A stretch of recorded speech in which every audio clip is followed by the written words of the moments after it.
Hello, Pally. Today is January 11th, 2019. InFocus starts right now.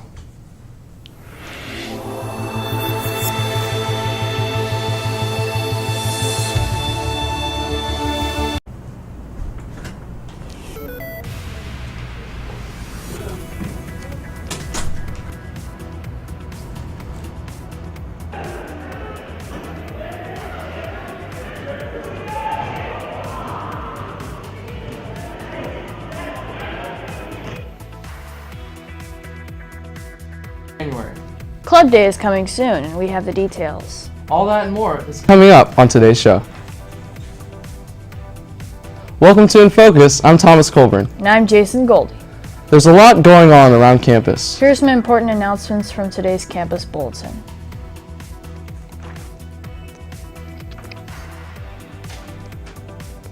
ASB has a ton of events planned for this semester, the next of which is Club Day. It will take place Friday, February 1st, and applications are due to Mr. Hall by January 22nd at 3:30. Another ASB event occurring soon is the Winter Rally. Seniors who are interested in playing a basketball game versus the staff should sign up by January 22nd. Varsity basketball players are not allowed to sign up. Anyone else who wants to get out and shoot some hoops would sign up at the link on screen. www.tinyurl.com/bball-signup1.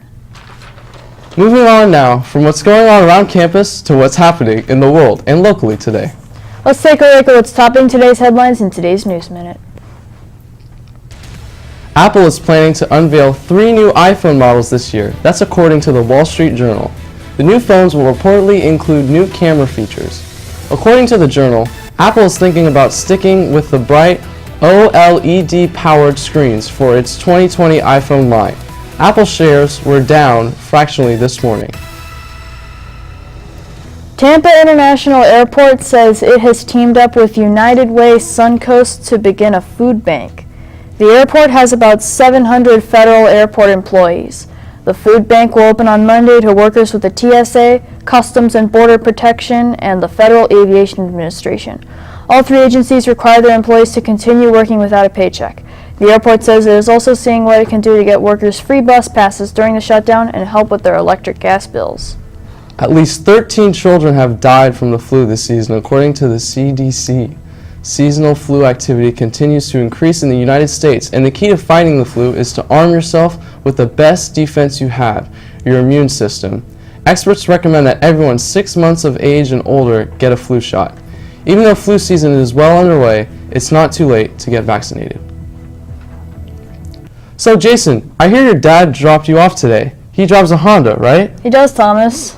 What does that have to do with anything? Well, my parents drive a Mazda, and Japanese cars are the topic for this installment of Today in History. Derek Dong, our very own resident historian, has been learning more. What do you have for us today, Derek? Well, you both have mentioned a lot of people own foreign cars. And as you look around the roads of Palo Alto, you can see cars from Italy, Germany, Korea, Japan, and more. But it wasn't always this way.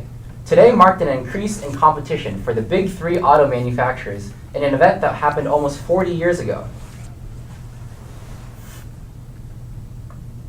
Today, in 1980, Honda made the huge announcement that helped loosen the long-time grip Detroit auto manufacturers had on auto sales in the United States. The announcement included plans that Honda would build the first Japanese-owned passenger car assembly plant in the United States. The plant was built in Ohio, and today, many foreign-owned car companies have plants in the United States. So had that plant not been built, who knows? You both could have been dropped off in Chevys. Back to you. One of the most unique aspects of Pali is its architecture. Ruben has been researching the story and has more on this. After 2 years of construction, the renovated Pali Library is expected to open in January of 2019. On the outside, the new library may appear like the library prior to reconstruction, but in the inside, there are some major changes. With 2 stories of space, skylight windows, collaboration rooms, a computer lab, and many more facilities, the new library is a far cry from the one before. The construction projects of this past decade are designed to fit with the architecture of Pali in 1918 and the educational needs of Pali in the 21st century. Library media specialist Rachel Kellerman tells how Pali's architectural history has changed over time. So the library has a 125-year-old journalism archive, and from reading and digitizing and organizing that archive, I've learned a lot about Pali's history. In 1919, they said they wanted to utilize the artistic possibility of the site. They wanted it to embody fine Italian Renaissance architecture, and they wanted to have the best possible buildings for students, and they also wanted room to grow. Construction designs in the 1960s favored practicality rather than the antiquated architecture from before. The original buildings were all beautiful, were not earthquake safe, and as the school grew and the programs grew, different types of learning, more project-based learning, that type of thing, larger class sizes, air conditioning, they needed to modernize the buildings. So in 1970s, the buildings that we see today, the 100, 200, 300, 400, 700 building and the 500 building were all from that 1970s remodel. Now, current buildings attempt to recapture the style of early Pali architecture while still conforming to the needs of modern education. If you look at the Performing Arts Center, you'll see that the way that the windows are shaped, the way that the architecture is in terms of the way the roof line is, and just the kind of look and feel of it takes its cue from the older buildings. And the architect who designed the Peary Center, the same. It has arches, it has that look and feel. I think that is sympathetic to and complements the older buildings, whereas the 70s style architecture completely rejected anything from the old buildings. While the library is doing its finishing touches, a science expansion project is already planned, and the school bond, Measure Z, just recently passed. Pali continues to conduct new building projects. Pali and its humble library have undergone significant changes from 1918 to the present. Pali's reconstructions are for the future of education, but they are deeply rooted in the designs of the past. For InFocus, I'm Ruben Van Leeuwen. Thanks for that great story, Ruben. Moving on now to the world of sports.